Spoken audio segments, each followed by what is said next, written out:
Okay, Nandika Ashani, can you hear me now? Yes, sir. Now. Okay then. Now what we were talking about is that कि अगर हम इसका ये जो particular चीज़ है इसका अगर हम ग्राफ बनाने की कोशिश करते हैं देन इसका जो ग्राफ है ये यहाँ से हाई वैल्यू से शुरू होगा और जैसे जैसे हम आगे बढ़ते चले जाएंगे डिक्रीज होता चला जाएगा. The graph would go like this. ठीक है? Can you imagine this?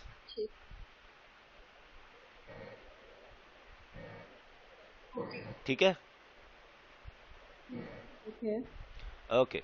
तो ये था 1s का graph with respect to radius. यहां पे हम प्लॉट कर रहे हैं the radial function in terms of r. ठीक है? ये इसका रेडियल फंक्शन है इन टर्म्स ऑफ आर. इसको हम प्लॉट कर रहे हैं. तो जैसे जैसे हम ये बढ़ाते चले जा रहे हैं आर की वैल्यू को इंक्रीज करते चले जा रहे हैं ये वैल्यू कम होती चली जा रही है. Now we talk about the 2s graph. जब हम 2s ग्राफ की बात करते हैं तो जैसा हमने पहले किया था एग्जैक्टली वही करेंगे. पहले हम आर की वैल्यू को जीरो डालेंगे. तो जब हम आर की वैल्यू को जीरो डालेंगे तो ये फिर से वन हो जाएगा. ये वन हो जाएगा लेकिन ये जो टर्म है ये जीरो हो जाएगी. ठीक है?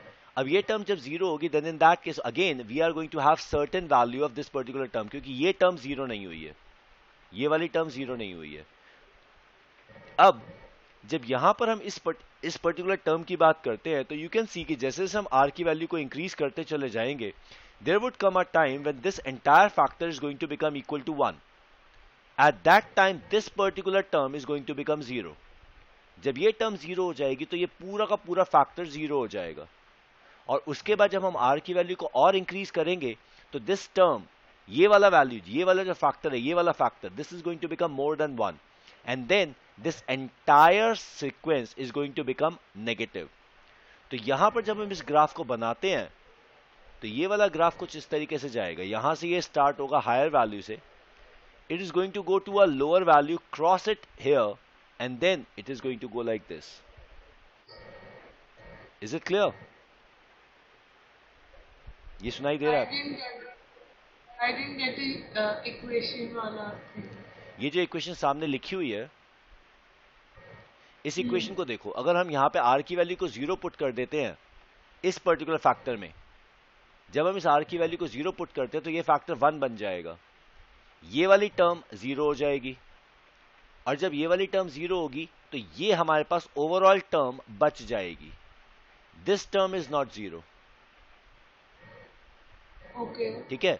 तो जब हम इस ग्राफ को बनाना शुरू करेंगे we are going to take r here. ये आर है. तो जब हम आर की वैल्यू जीरो लेंगे तो यहां पर जो आर ये जो फंक्शन है इसकी वैल्यू जीरो नहीं आएगी.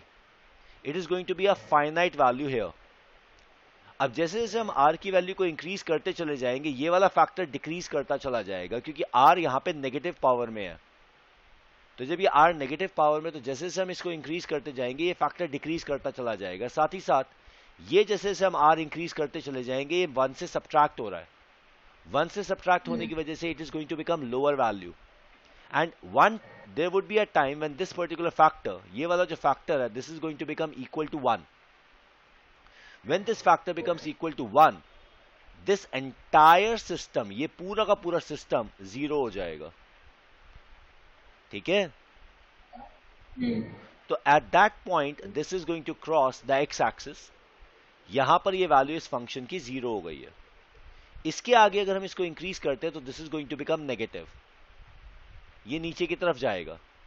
तो हमारे पास ये जो 2s का ग्राफ है वो ऐसा आएगा. अगर मान लीजिए आपको ये फंक्शन नहीं समझ में आ रहा तो आप इतना समझिए कि जब हम 2s का रेडियल फंक्शन ग्राफ बनाते हैं तो इट गोज लाइक दिस. ठीक है? This point where the wave function changes the sign is called the node. Is it clear? Where the wave function changes its sign is node. या at this point the wave function has a value zero. इसके ऊपर अगर Okay. हम इस reason की बात करते हैं तो वेव फंक्शन इज पॉजिटिव. इसके आगे के रीजन की बात करते हैं तो वेव फंक्शन इज नेगेटिव. इस Hmm. पॉइंट पे ये जीरो है और ये वाला पॉइंट है node. Okay. Is it clear? ठीक है? तो Yes. This was the graph of the 2s function. अब हम बात करते हैं 2p फंक्शन की. अगर इस 2p फंक्शन की बात करो तो एक चीज देखो यहां पर, जब हम इस r की वैल्यू को 0 पुट करते हैं तो यहां पर ये वाला r भी 0 हो जाएगा. The moment we make this r 0, this entire function becomes 0. इसका मतलब ये हुआ कि जब हम p फंक्शन की बात करते हैं तो p function when it initiates, it is not going to initiate from a finite value, it is going to initiate from a 0. ठीक है, तो it is going to go like this and then it's going to go down. तो 2p का graph इस तरीके से आएगा. Is it clear? Okay. Now ये है 3s का ग्राफ. अब इस 3s के ग्राफ में अगर आप देखोगे तो ये एक क्वाड्रेटिक इक्वेशन है. Can you see it's a quadratic equation? Quadratic equation की दो रूट्स होती हैं. When the value is of that root, at that time this function is going to become 0. ये तो आपको पता है ना क्वाड्रेटिक इक्वेशन के बारे में.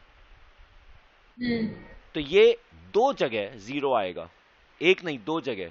तो जब हम 3s का ग्राफ बनाते हैं तो 3s का ग्राफ इस तरीके से जाता है. ये पहले नीचे जाएगा, ये नोड पे आएगा, then it's going to go up and then it's going to go down.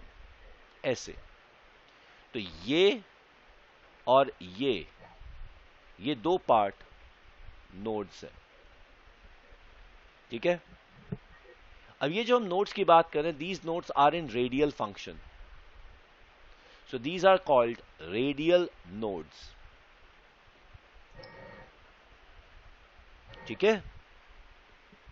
Okay. तो हमारे पास 3s के ग्राफ में दो रेडियल नोड्स आ जाती हैं.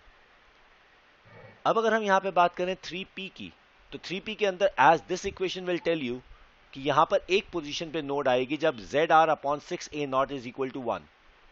तो उस पॉइंट पे नोड आएगी. तो 3p के अंदर we are going to have one node, यानी कि 3p का ग्राफ इस तरीके से जाएगा.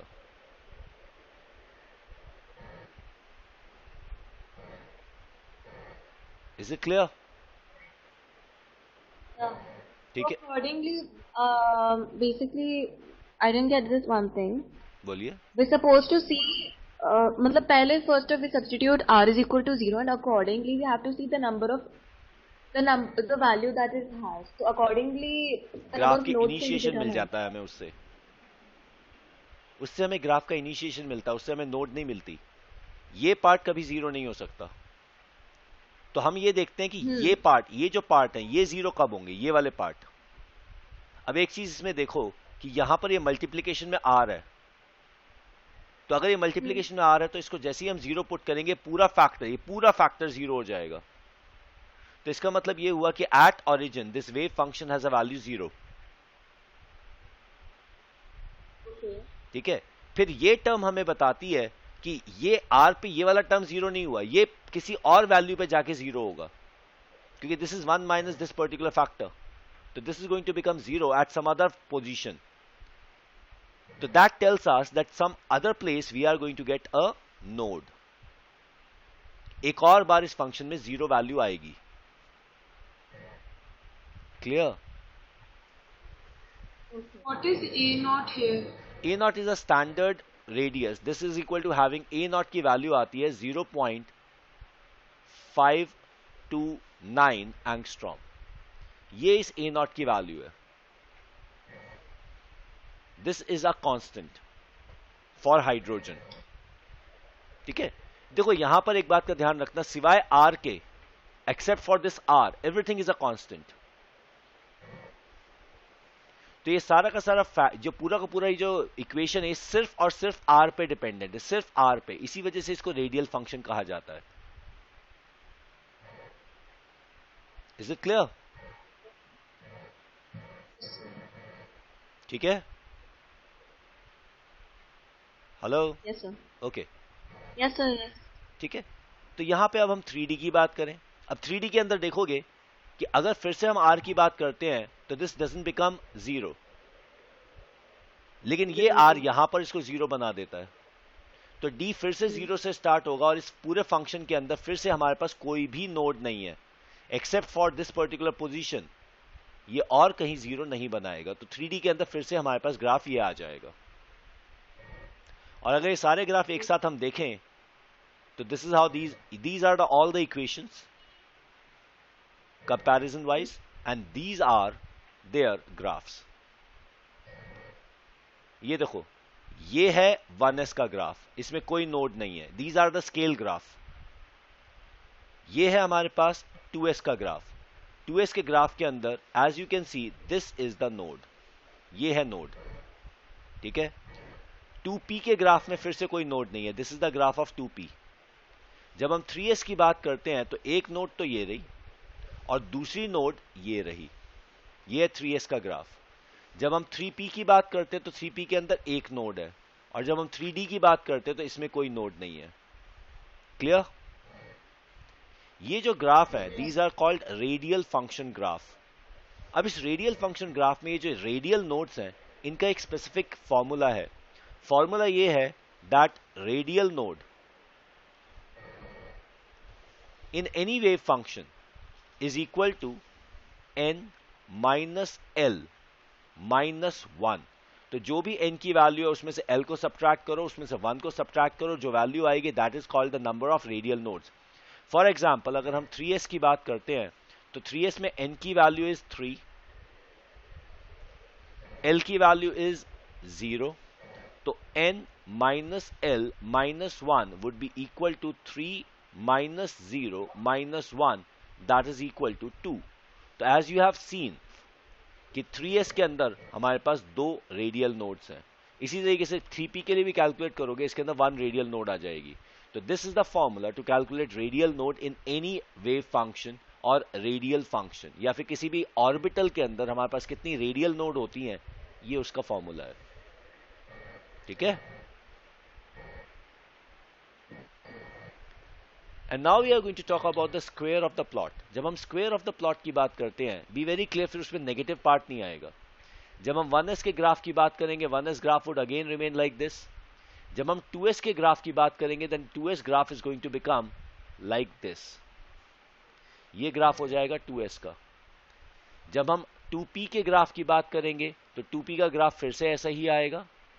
लेकिन जब हम 3s की बात करेंगे तो 3s का ग्राफ कुछ ऐसा आएगा।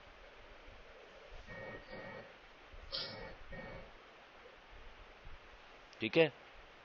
3p का ग्राफ ऐसा आएगा,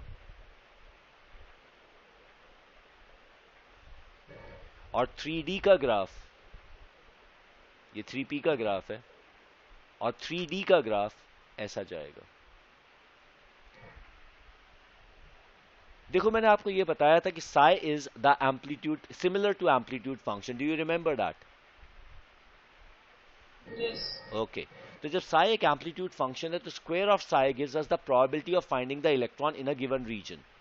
तो ये जो स्क्वायर है ये हमें बता रहा है कि किसी रीजन में कितनी दूरी पर इलेक्ट्रॉन की प्रोबेबिलिटी क्या है। तो this is what we get from here. Is it clear? अच्छा, अब मैं एक छोटा सा सवाल आपसे पूछूंगा। ये हमारे पास एक स्फेयर है,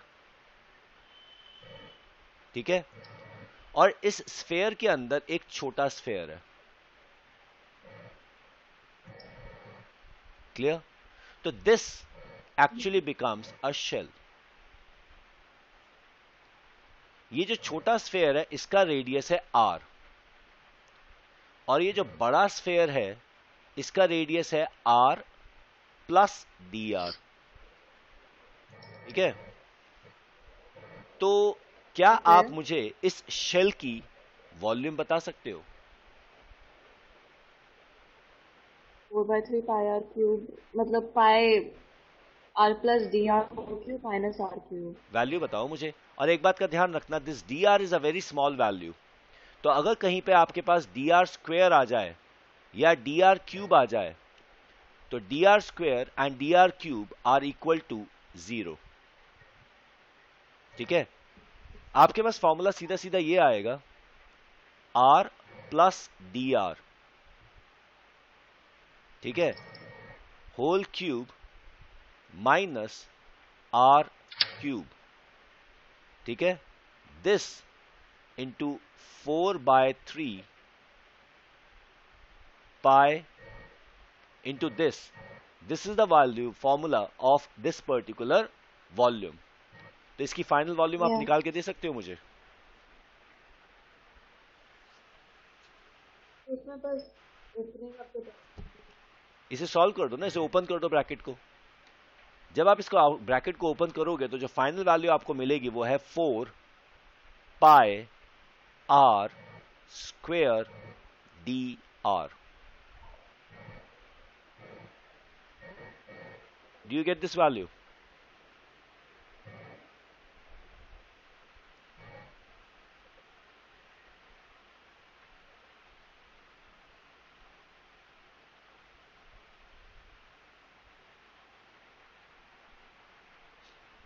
yeah, I got it. आ गया? Yeah.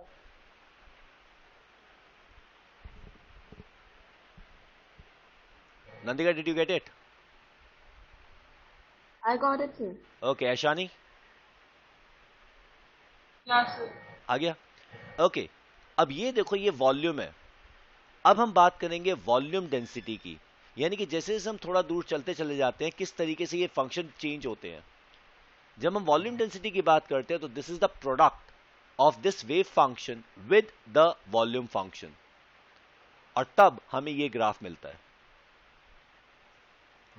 This is the graph of 1s, this is the graph of 2s, this is the graph of 2p, this is the graph of 3s, 3p, 3d। As you can see 3s में अभी भी दो nodes हैं, एक node ये रही, एक node ये रही।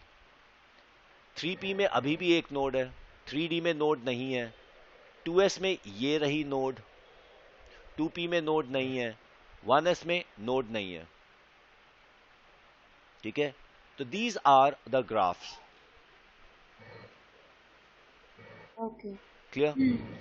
ये ग्राफ हमें देते हैं the behaviour of the electron with volume. अब हमने सारे के सारे ग्राफ को, ये जो प्रोबेबिलिटी ग्राफ है वो एक साथ बना दिया है। ये रहा 1s का पीक, 2s में दो पीक है, एक ये रहा, एक ये रहा। 2p का पीक ये है, और 3d का पीक ये है। 3p में दो पीक है, एक पीक ये रहा और एक पीक ये रहा। ठीक है, जब हम 3s की बात करते हैं तो 3s में हमारे पास तीन पीक आएंगे, एक पीक यहां आएगा और एक पीक यहां आएगा। एक बात का ध्यान रखना, दिस टेल्स अस कि इलेक्ट्रॉन इतनी जगह पर अवेलेबल है। Electron being a wave can exist at many places at the same time. ये जो यहां पे ये डायग्राम बना हुआ है, this is the diagram of 2s। ये 2s का एक प्रोबेबिलिटी रीजन है, ये 2s का दूसरा प्रोबेबिलिटी रीजन है। एक ही ऑर्बिटल में दो प्रोबेबिलिटी रीजन है। ये हजम हुआ? हाँ कि ऑर्बिटल में दो probability regions हैं। हाँ, ये हजम हो गया। Okay. Okay, this is the structure of s orbital. It is a solid, it is a complete sphere. जब हम बात करते हैं, ये इसका प्रोबेबिलिटी रीजन ये है। जब इसका डायग्राम की बात करते हैं, this is the graph of 1s। ये 1s है, 1s इस तरीके से दिखेगा, 2s इस तरीके से दिखेगा, ये 2s है। ये पॉइंट इसकी नोड है, ये नोड है। जब हम इस पोजीशन की बात करते हैं, this is anti node. Anti node वो रीजन है जहां पे वेव की वैल्यू सबसे ज्यादा होती है। दूसरी एंटी नोड ये है। ठीक है, और ये पॉइंट जो बीच में आ रहा है, this is the node. As you can see, ये जो नोड है, दिस इज अ स्फेयर। तो radial node is also called spherical node.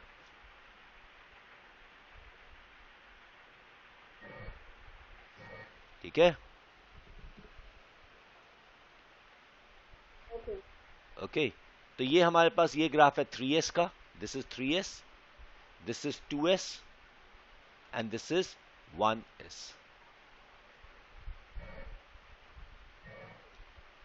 This is how we get the 2p. ये px है, ये py है और ये pz है. अब एक चीज देखो, जब हम py की बात करेंगे तो ये y एक्सिस है, this is the y axis, ये z एक्सिस है और ये x एक्सिस है. तो यहां पर अगर मैं इसकी बात करूं, ये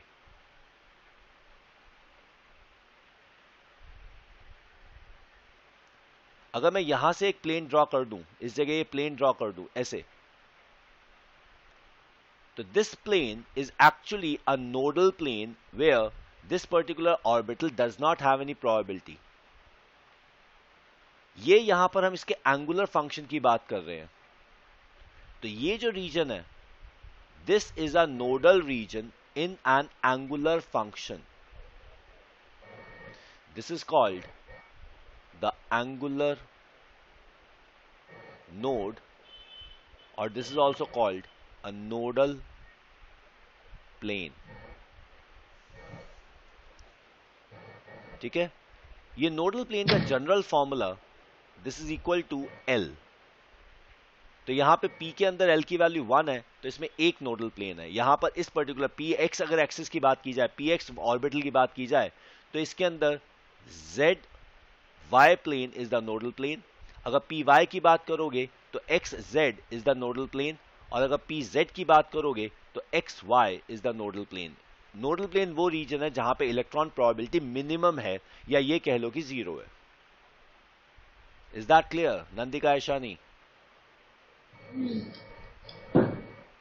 ठीक है, आपके लिए जो इंपॉर्टेंट चीज है वो ये है कि नोडल प्लेन निकालने का फॉर्मूला इज एल. जो भी एल की वैल्यू है वो नोडल प्लेन है. अगर हम डी ऑर्बिटल्स की बात करें तो ये है डी ऑर्बिटल्स. डी के हमारे पास 5 ऑर्बिटल है. हमारे पास है dz स्क्वायर. इस dz स्क्वायर को ऑर्बिटल को हम डोनट शेप बोलते हैं. यहां पे ये एक रिंग ऑफ सैटर्न सी बनी हुई है और यहां पर ये 2 लोब्स है p ऑर्बिटल की तरह के. अच्छा, एक इंपॉर्टेंट बात नोटिस करना, ये बहुत इंपॉर्टेंट है. dz स्क्वायर में नोडल प्लेन नहीं होता, क्योंकि यहां पे आप ऐसा कोई प्लेन नहीं बना पाएंगे जिसके ऊपर इलेक्ट्रॉन प्रोबेबिलिटी 0 हो. तो यहां पर हमेशा हर जगह नोडल प्लेन नहीं, कहीं पे भी नोडल प्लेन नहीं है. यहां पे हर जगह इलेक्ट्रॉन प्रोबेबिलिटी है. तो क्योंकि इसमें इलेक्ट्रॉन प्रोबेबिलिटी है, तो यहां पर सिर्फ dz स्क्वायर में nodal planes equal to l का फॉर्मूला चलता नहीं है. dxy में 2 नोडल प्लेन्स हैं. dx square minus Y square में, बी वेरी क्लियर, इसका dz स्क्वायर होता है. एक ऑर्बिटल dx स्क्वायर, और यहां पे ये हाइफन नहीं है, ये माइनस है, y स्क्वायर, ये दूसरा d ऑर्बिटल होता है. फिर हमारे पास dxy है, dyz है, dxz है. तो these are 5 d orbitals that we have. जब हम yz बोलते हैं तो इसका मतलब होता है कि ये जो y और z एक्सिस है ना, इसके बीच में ये ऑर्बिटल है, not on the y and z orbital. अगर ये dxy की बात करते हैं तो this is x and this is y. तो it is not on x and y axis, it is in between x and y axis. Clear? ठीक है, तो ये d ऑर्बिटल का ग्राफ है. अब ये कुछ फंक्शंस हैं. देखो, ये जो सामने आपकी वैल्यू लिखी हुई हैं, these values are not important for your board examination, these are not important for your IIT mains examination, not even for SAT, but these are important for IIT advanced examination, क्योंकि इस साल 2017 में ये question आया था. इस question में सिर्फ आपको एक चीज देखनी है. जब हम s ऑर्बिटल की बात करते हैं, यानी कि l की वैल्यू 0 अगर हम बात करें, तो यहां पे कोई थीटा टर्म नहीं आ रही है. इन दोनों में कहीं कोई थीटा टर्म नहीं है, कोई कॉस, कोई साइन नहीं है. लेकिन जैसे ही हम इसकी वैल्यू 1 लेते हैं, यू कैन सी यहां पर कॉस थीटा लिखा हुआ है, यहां पे साइन थीटा लिखा हुआ है. एस ऑर्बिटल में कोई भी एंगुलर फंक्शन नहीं होता. पी में होता है, डी में होता है, एस में नहीं होता. बस इतना याद रखना है. ये जो कहानी है, ये जो सारी चीजें यहां पे लिखी हुई हैं, दे डोंट मीन एनीथिंग. ये तुम याद नहीं रख सकते. Is it clear? ये कंप्लीट फंक्शन तो है। क्या हाँ जी, हम ऐसे अस्यूम कर सकते हैं राइट कि जिनमें साइन का वैल्यू है हाँ। They don't have any what do you call it? अगर हम एस ऑर्बिटल अच्छा की नहीं। बात कर रहे हैं, एस ऑर्बिटल की बात कर रहे हैं, तो उसमें कोई एंगुलर फंक्शन नहीं होगा, कोई साइन कोई कॉस कुछ नहीं होगा, एस में नहीं होगा। ठीक है। जब हम पी की बात करेंगे तो it will be at a linear function, यानी कि साइन थीटा कॉस थीटा इस तरीके से पी में आएगा। जब हम डी की बात करेंगे it will be a square term. ये देख रहे हो ना, कॉस स्क्वायर थीटा है यहाँ पे साइन थीटा कॉस थीटा है, तो डी के अंदर it will be a square term. ये जैसे ये साइन स्क्वायर थीटा आ गया, तो इससे हमें पता चल जाएगा कि ये फंक्शन एस का है, पी का है या डी का है। एस में कोई एंगुलर फंक्शन नहीं होगा, पी के अंदर we are going to have the angular function, एक एंगुलर फंक्शन होगा। डी के अंदर हमारे पास दो एंगुलर फंक्शन होंगे, स्क्वायर होगा। Is it clear? ठीक है। These are the structures of orbital. That is how they actually appear. ठीक है। This is 1s, ये 2s है, ये वाला, ये 3s है, ये अगला 4s है, और ये 5s है, ये वाला 5s है। 5s के अंदर आप देख ही सकते हो कि यहां पे हमारे पास 1 2 3 4 और 5 प्रोबेबिलिटी रीजन्स है।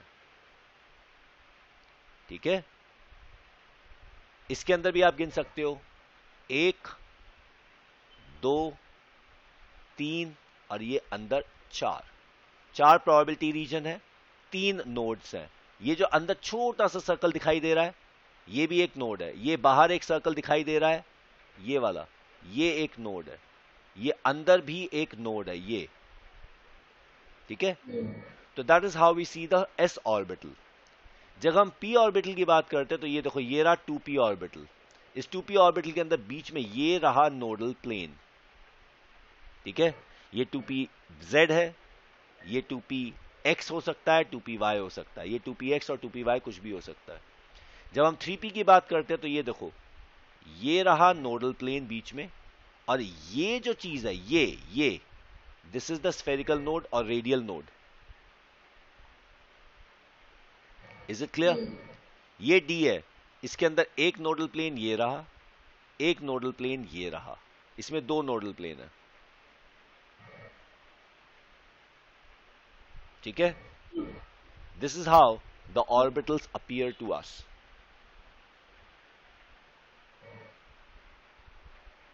ठीक है। ये दूसरा तरह का डायग्राम है, इसको भी आप आराम से देख सकते हैं। जो चीज आपने समझी है ये एग्जैक्टली वही है। ठीक है। Again another way of putting it. ठीक है। और इसी के साथ हमारा ये चैप्टर एटॉमिक स्ट्रक्चर खत्म हो गया है।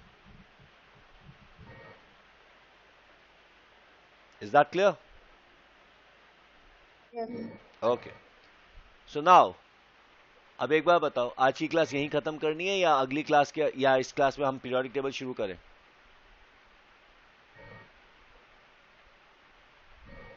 Hello, what do you suggest? I'm not quite sure. Ashi? I'm not going to. बताओ। Hello? It's okay.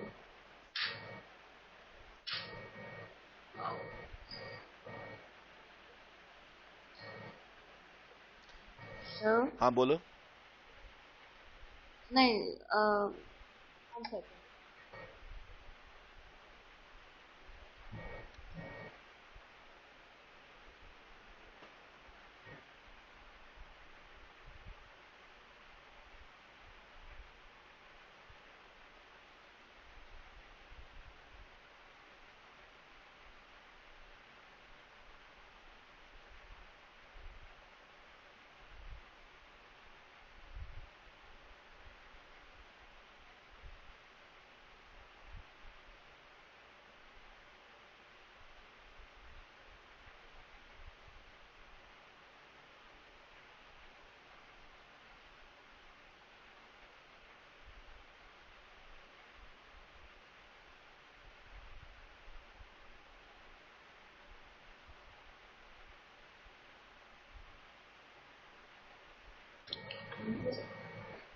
बोलिए.